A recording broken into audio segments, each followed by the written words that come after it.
사랑하는 여러분, 일상의 은혜 가운데 감사하는 것도 쉬운 일이 아니지만 고난 가운데 감사하기란 정말 쉽지 않습니다. 성경의 인물 가운데 어려운 상황 가운데 감사하는 인물들이 많이 있지만 최악의 상황에서 최고의 감사를 한 사람을 꼽으라면 저는 주저없이 다니엘을 꼽을 수 있을 것 같습니다. 여러 번 강의도 했고 다니엘에 대해서 많은 연구를 했습니다. 성경 인물에 대해서 많은 연구를 했는데 다니엘은 정말 하나님께 최악의 상황에서 최고의 감사를 드렸던 인물입니다. 왜냐하면 다니엘의 감사는 평안할 때 드린 감사가 아니라 자신의 지위와 부귀와 권세를 한순간에 잃게 되면 물론이거니와 더 나아가서는 생명을 빼앗기는 절체절명의 그 위기의 순간에 목숨을 담보로 드렸던 감사였기 때문에 그렇습니다. 자기의 죄인은 총리입니다. 3명의 총리가 있었는데 선임 총리입니다. 지금 얘기로 하면 실세 총리이죠. 그의 연봉이 얼마였겠으며 그가 가진 권력, 명예 얼마나 대단했겠습니까? 바벨론은 그 당시에 최고의 강국이었고 최고의 군사력과 경제력을 가진 그런 나라였습니다. 우리나라가 여러분 도가 몇 개나 됩니까? 좌우에 한경남북도, 평안남북도, 황해도 하고 경기도, 강원도, 충청남북도, 전라남북도, 제주도까지 경산남북도 해가지고 몇 개나 됩니까? 네. 그런데 그 당시에 120도나 되고 120개 그 전체의 나라를 다스렸던 총리가 바로 다니엘이었습니다. 다니엘. 사실 자기의 것을 내려놓는 것은 어차피 뭐 정말 내려놓을 수 있겠는데 바로 기도하면 죽는 순간이 다가오는데 생명을 담보로 한 감사기도였기 때문에 우리는 다니엘의 감사를 배울 필요가 있다라는 거죠. 사탄은 대놓고 하나님을 원망하라고 하지 않습니다. 어려운 상황에서 비교하게 만들어 불만을 갖게 하고 하나님의 백성의 자리에서 떨어지게 하지요. 또한 자신이 가진 것이 보잘것없이 보이게 만드는 것이 사단입니다. 초라하게 여겨지게 됐죠. 또 천국의 삶이 지옥으로 변하게 만드는 존재가 바로 마귀 사단입니다. 사랑하는 여러분, 내가 현재 처한 상황, 내게 주어진 신분, 내가 속한 가정을 포함해서 모든 것이 하나님의 섭리 안에 있다는 것을 믿을 때 우리는 부정적인 상황에서 자유를 얻을 수가 있어요. 하나님의 섭리 안에 있음을 믿을 수 있기를 주의 이름으로 축원합니다. 하나님을 우리가 섬기는 데 있어서 좀 감사할 수 있는 것이 얼마나 많이 있는지 몰라요. 결국 우리가 감사하지 못하는 근본적인 원인이 어디에 있느냐? 바로 하나님을 경외하는 그 마음을 상실했기 때문에 그래요. 그래서 우리의 생활을, 우리의 말과 우리의 감사, 우리의 모든 것은 다 하나님과 연관이 돼 있어요. 하나님과의 관계를 들여다보면 저 사람이 저 말을 할 수밖에 없었고 저런 행동을 할 수밖에 없었고 저렇게 인생을 살아가는구나. 그것을 우리는 유추해서 생각할 수 있다라는 거죠. 하나님을 존중하는 마음이 떠나면 내가 처한 형편을 바라봅니다. 그리고 나서 무슨 말을 하냐면, 어떻게 고백을 하냐면, 하나님 왜 나를 이렇게 취급하십니까? 하고 불만과 불평을 들어놓게 되지. 시편 한번 보실까요? 50편 20절에서 23절 시편 한번 같이 보겠습니다. 시작. 하나님을 잊어버린 너희여 이제 이를 생각하라. 그렇지 아니하면 내가 너희를 찢으리니 건질 자 없으리라. 감사로 제사를 드리는 자가 나를 영화롭게 하나니 그의 행위를 옳게 하는 자에게 내가 하나님의 구원을 보이리라. 아멘. 감사로 제사를 드리는 자가 하나님을 영화롭게 한다. 감사가 식은 것은 여호와를 경외하는 마음이 상실된 거고, 여호와를 경외하는 마음이 상실된 것은 요즘 말씀의 은혜를 못 받는 거고, 그리고 기도의 줄이 끊어진 것입니다. 그렇기 때문에 사람은 감사를 잃어버리게 되는 거예요. 폴 스톨츠라는 박사의 역경지수라는 말이 있는데, 그 역경지수라는 이 말이 사람은 역경을 만나면 본색이 드러난다라는 거죠. 예. 어떤 것이 드러나냐면 그 역경을 만나게 되면 그의 인격과 믿음이 나타난다라는 거죠. 고난이 다가오게 되면 그의 인격이 드러나고 시련이 다가오면 그의 믿음이 나타난다라는 거죠. 그래서 사람이 어려운 일을 당할 때 세 가지 유형으로 반응한다 그래요. 첫째는 포기형입니다. 아유, 힘든데 뭐 하려고 그래 하면서 쉽게 포기하는 사람입니다. 그리고 투덜대는 사람, 투덜이. 예. 투덜투덜투덜투덜. 입술이 커져요. 투덜투덜 많이 하면. 예. 쉽게 포기하는 거. 이런 사람들을 만나면 안 돼요. 배우자로서. 예. 쉽게 포기하는. 그래서 데이트할 때 이런 걸 잘 어려운 것들을 한번 쭉쭉 던져봐서 테스팅을 해봐야 돼요. 여성들은 이 사람이 쉽게 포기하는 영인지 아닌지. 예. 쉽게 포기하는 영은 나중에 다 여자가 짐을 지고 가야 됩니다. 괴로운 거죠. 예. 거기에 그의 의지, 그의 삶의 철학, 목표, 목적 다 거기 들어있거든요. 거기에 그냥 포기하는 게 아니에요. 돈도 한번 써보게 만드는 거죠. 아주 인색한 사람하고는 살 필요가 없어요. 거기에도 모든 게 다 들어가 있는 거예요. 예. 일부러 비싼 거 한번 먹어보세요. 어떤 반응이 오는지, 기절을 하는지 아니면 놀라는지. 예.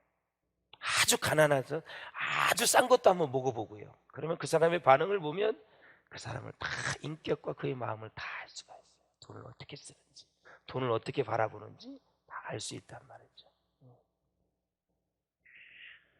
두 번째는 현상 유지형이 있습니다. 이런 때는 현상 유지가 좋아. 한번 기다려봐. 통계에 의하면 60 내지 70%의 유형이 다 현상 유지형에 들어간다라는 거죠. 어려울 때는 기다리는 거야. 뭐 지금 바람이 불지 않으면 바람 불 때를 기다려야지. 그때 가서 항의하면 돼, 항의하면 돼 하면서 이렇게 대기형입니다. 현상 유지형. 제가 좀 원하는 형은 세 번째, 기어 올라가는 형이 있죠. 역경을 기어 올라가서 역경을 오히려 기회로 삼는 거죠.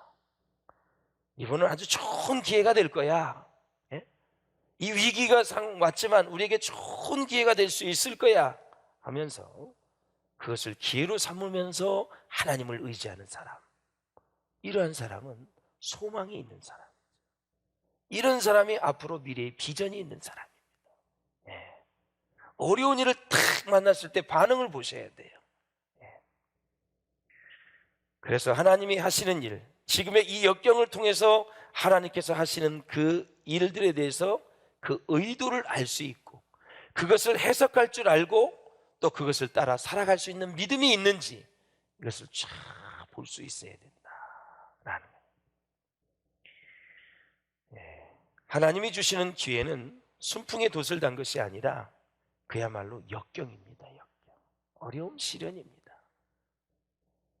저는 지난주에 욥을 또 한번 묵상을 해봤어요. 어느 책에 있어서 욥을 쫙 묵상해요. 사람이 살면서 이런 일을 당할 수 있을까? 그래서 사랑하는 여러분, 이스라엘 백성들이 가진 전통적인 철학이 있어요. 그 철학이 뭐냐면 그 문화에서 또 나오게 되죠. 앞이 막혔느냐 뒤를 보라 이거죠. 뒤가 막혔느냐 옆을 보라 이거죠. 옆도 막혔느냐 위를 보라 이거죠. 이게 어디서 나온 거예요? 홍해 도화 사건에서 나온 거예요. 앞에는 홍해가 있고 뒤에는 애국 군대가 따라와요. 도대체 이제는 피할 길이 없어요. 그래서 모세가 위를 바라보면서 하나님께 기도했어요. 홍해 바다가 갈라졌어요. 그래서 그들의 철학이 하나님 함께 했던 그 이벤트, 그 사건을 통해서 나온 거예요. 이쪽이 어려우면 이쪽을 보고, 이쪽이 어려우면 이쪽을 보고, 옆을 보고, 옆도 보아서 어려우면 위를 보라, 하나님을 보라라는 거죠. 그런데 우리나라는 어때요? 5,000년 역사를 보면 샤머니즘은 샤머니즘. 이것도 안 돼, 막 사업도 안 돼, 뭐 자식도 안 돼, 막 굳은 일, 막 애환이 많아. 그럼 뭘 했어? 샤머니즘은 구슬했어. 푸닥거리더라. 그게 우리 문화예요, 문화. 이것도 안 되고 저것도 안 되고 사업이 안 되니까 점을 보고 푸닥거리하고 그냥 무당들에다가 이 문화가, 이 철학이 그래서 다른 거예요. 예. 여러분 성경을 많이 보시고 좋은 인생의 철학을 가지고 살아갈 수 있기를 주의 이름으로 축원합니다. 예. 홍해 도화 사건에 어떤 책에 보니까 이스라엘 사람들의 전설이 이제 내려온다 그래요. 성경에 보면 모세가 지팡이를 들어서 홍해를 쫙 가리키고 나서 홍해가 갈라졌다 그랬죠. 우리 다 알고 있어요. 그 전설에는 이렇게 나와 있어요. 모세가 딱 쳤는데 홍해가 갈라지지 않았대요. 그러니까 모두가 걱정이 되어서 아우성을 질렀다는 거예요. 그때 이 옆에 있었던 여호수아가 수종자 아닙니까? 여호수아가 소리를 높여서 막 소리를 질렀대요. 모세 지도자여, 치고 건너라고 했는데 왜 서 있습니까? 그래서 물속으로 텀벙하고 들어갔더니 홍해가 쫙 갈라졌다는 거예요. 이게 무슨 얘기냐면 말씀을 행동으로 옮길 때 기적이 나타나는 것이지 기적이 나타난 다음에 행동하는 것이 아니라라는 거죠. 다니엘과 사드락과 메삭과 아벳느고가 똑같은 경우입니다. 이 세 친구가 풀무불에 안 들어갔으면 얼마나 좋았겠어요. 그 전에 미에 하나님이 막아주셨으면 얼마나 좋았겠어요. 세 친구도 풀무불에 들어갔고 다니엘도 사자굴에 안 들어가면 얼마나 좋았겠어요. 결국 사자를 만나게 한 이후에 사자의 입을 봉했다라는 거죠. 그러니까 하나님은 우리를 연단과 훈련을 시킬 때 아주 끝까지 끌고 가는 거예요. 끝까지 끌고 가서 하나님의 하나님 되심을 고백하게 만드신 분이 우리가 믿는 하나님이다. 애국 군대가 뒤에서 쫓아오지 않은 상황에서 갈랐으면 얼마나 좋아요. 꼭 그렇게 애국 군대가 그냥 바로 목전에서 오금이 떨릴 정도로 그냥 해놓고 나서 모세를 통해서 이리도 안 되고 저리도 안 되고 해서 결국 기도하게 하잖아요. 하나님이 갈라주시잖아요. 사랑하는 여러분, 다니엘의 인생 출발은 남들이 부러워하는 그런 좋은 출발만은 아니었다. 물론 태어나기는 좋은 가문에서 귀족의 신분으로 태어났습니다. 여러분 다니엘을 연구해 보면 그의 부모가 귀족입니다. 그런데 어렸을 때부터 토라, 이 모세오경을 잘 가르쳤어요. 역사적으로 소년 때부터.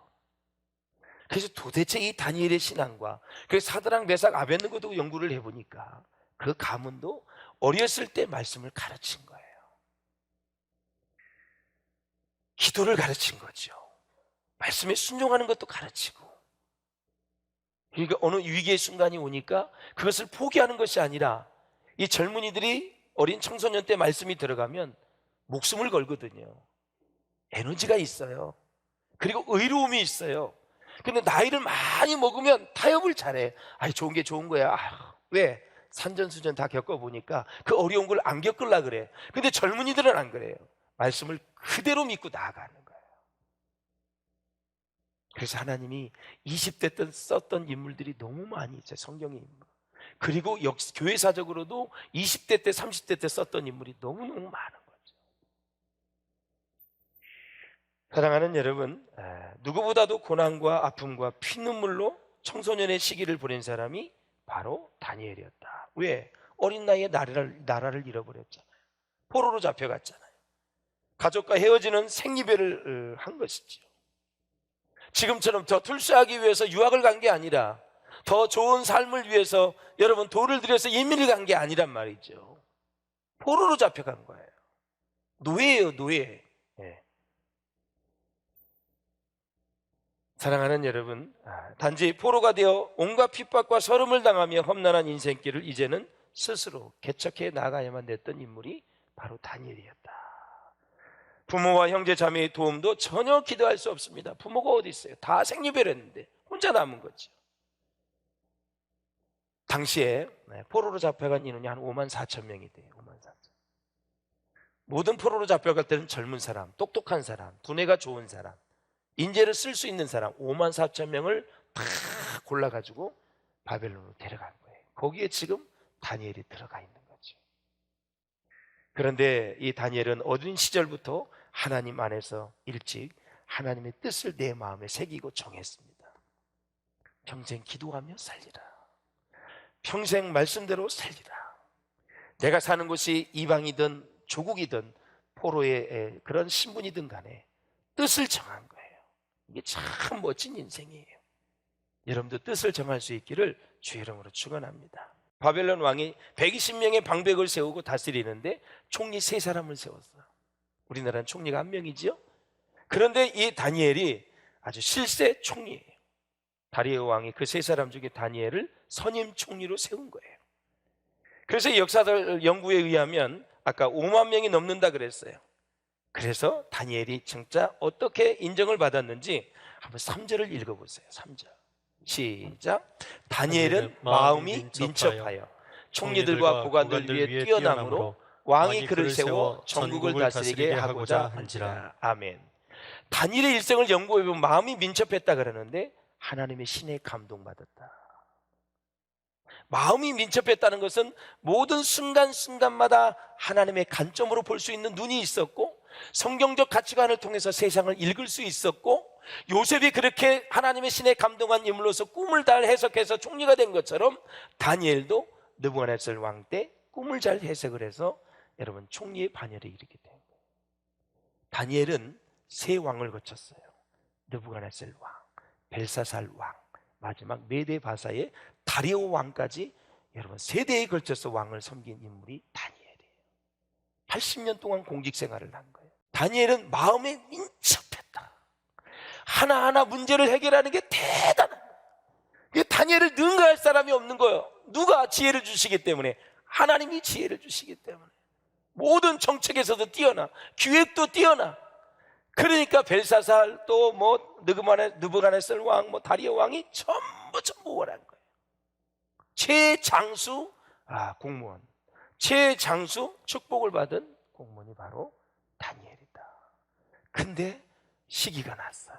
이제 죽을 위기가 온 거예요.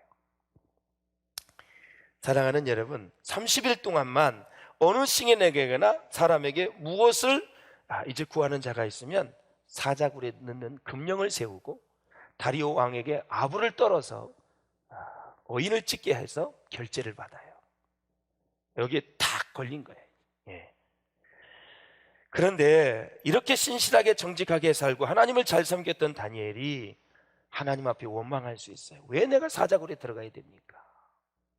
왜 우리 친구가 사드락과 메삭 아벳느고가 풀무불에 들어가야 됩니까? 얼마든지 원망할 수 있어요. 이방 땅에 와서도 하나님의 영광을 위해서 진실하게 살았고 한 번도 하나님을 잊은 적이 없고 말씀대로 살았는데 왜 내가 사자굴에 들어가야 됩니까? 항변할 수 있다는 얘기죠. 그런데 하나님 앞에 기도하면 다니엘은 죽을 줄 알고도 그렇게 한 것입니다. 바로 무슨 기도를 드렸어요? 기도는 기도인데 감사 기도를 드릴 것입니다. 할렐루야. 감사 기도. 다니엘의 감사는 바벨론 느부갓네살 왕의 꿈 해몽 이야기로 거슬러 올라갔다 말씀을 드렸죠. 그때 바로 다니엘이 발탁이 되는 거죠. 사람은 그래서 어느 기회가 오면 그 기회를 잡을 수 있는 실력과 인격과 영성이 있어야 되는데 이 다니엘과 요셉을 보면은 이미 하나님의 신의로 감동이 되어져서 이미 하나님이 준비를 시켜주시고 하나님의 기회를 딱 주는 거죠. 그래서 해석해내는 거죠. 준비가 안 되면 그 기회는 나에게 좋은 기회가 될 수가 없어요. 그러니까 준비된 만큼만 우리는 인생을 쓰임받는 거예요. 그래서 사랑하는 여러분, 하나님이 다니엘에게 뭐라 그랬어요? 은총을 받은 자요 그랬어요. 뜻을 정하여서 하나님 앞에 막 열흘씩 채소만 먹고 막 별일을 다 해요. 그래도 하나님이 지켜주세요. 그래서 은총을 받은 자요. 여러분, 하나님께 은총을 받을 수 있기를 바랍니다. 하나님의 은혜를 힘입어 살 수 있기를 바랍니다. 내 힘이 아닌, 내 지혜가 아닌 하나님의 은혜로 사는 거예요. 사람의 행동을 보면 순간순간 지혜가 있는지 없는지 그걸 봐야 돼요. 다니엘서 2장을 한번 보세요. 23절 시작.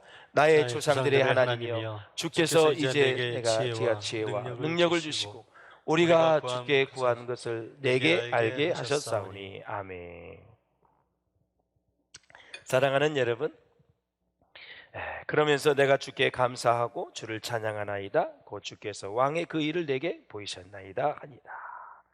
그래서 다니엘의 삶에서 배울 수 있는 것은, 그의 감사의 삶은 당연한 것을 당연한 것으로 받아들이지 않고 그것을 은혜로 여겼다. 이 다니엘은 감사가 체질화되었어요. 습관이 됐어요. 사실 이 성품이 완성이 됐는데 30일만 눈 한 번 딱 감으면 그 총리 그대로 다 유지할 수 있는,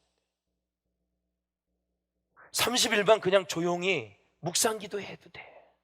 다른 데 가서, 창문이 없는 데 가서 그냥 어디 구석에 가가지고 자기가 말씀 봐도 돼. 그런데 다니엘은 전에 행한 그대로 10절을 한번 읽어보세요. 10절. 시작.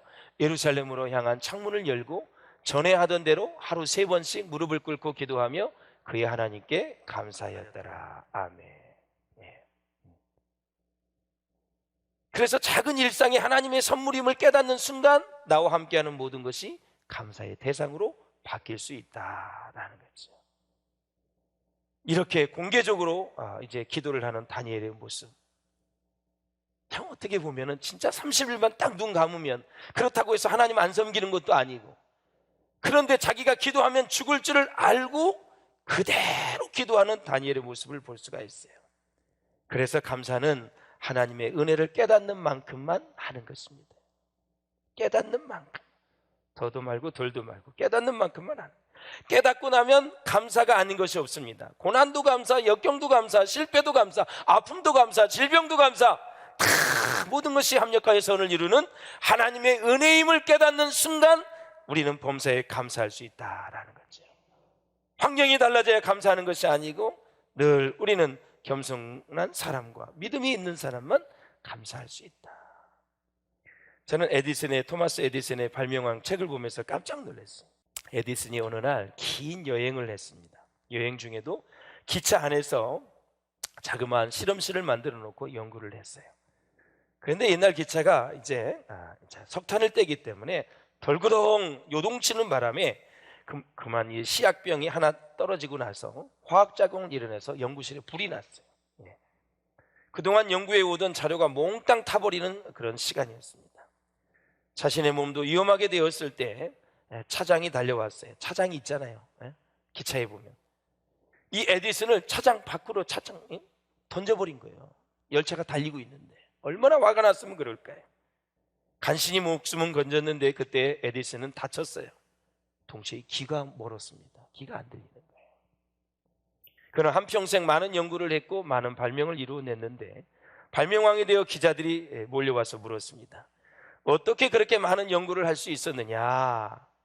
그러니까 에디슨이 이렇게 말합니다. 나는 귀가 먼 것을 감사합니다. 아무리 시끄러워도 나는 못 들으니 그 덕에 연구에만 몰두할 수 있었습니다. 그래서 그는 하나님께 감사하다고 대답을 했어요. 어느 각도에서 보느냐가 문제입니다. 무엇을 생각하느냐에 따라서 감사가 되기도 하고 원망이 될 수도 있습니다. 사랑하는 여러분, 무엇이 복일까요? 종은 울려서 소리가 나야 진정한 종이듯이 감사하는 마음이 우러나야 진정한 복이 된다라는 거죠. 잘 산다고 복이 아닙니다. 가졌다고 복이 아닙니다. 성공했다고 출세했다고 복이 아닙니다. 감사하는 마음이 충만해야 진정한 복이 되는 것입니다. 사람이 철이 들고 나면 모든 것이 감사가 돼요. 감사가 아닌 것이 없습니다. 철이 들면. 부모가 주지 못해서 미안하다고 해도 철든 자녀는 괜찮다고 말합니다. 엄마 아빠 낳아준 것만으로도 감사하다고 말을 합니다. 그러나 철이 안 든 자녀들은 모든 것을 다 주어도 감사할 줄 모릅니다. 부모가 주는 것은 당연하다고 여기고 감사하지 않습니다. 오히려 남들은 더 준다고 비교하면서 불평을 합니다. 다니엘은 어린 시절 고난을 통과하면서 철이 들었습니다. 여러분, 진정한 감사는 고난을 통과한 사람들의 것입니다. 그래서 이런 말이 있습니다. 고난을 당한 만큼 감사의 깊이도 깊어진다라는 거죠. 말씀을 맺겠습니다. 다니엘은 기도하면 죽는 것을 알았습니다. 그런데도 다니엘은 끝까지 기도했고 끝까지 감사했습니다. 다니엘은 위기의 상황에서도 여기까지 이끌어주신 하나님께 감사하기로 뜻을 정하고 결정을 했습니다. 그것이 하나님의 놀라운 축복이었습니다. 그래서 은총은 공짜입니다. 은총을 느끼면, 은혜를 느끼면 감사의 마음이 우러나는 것입니다. 이런 말이 있습니다.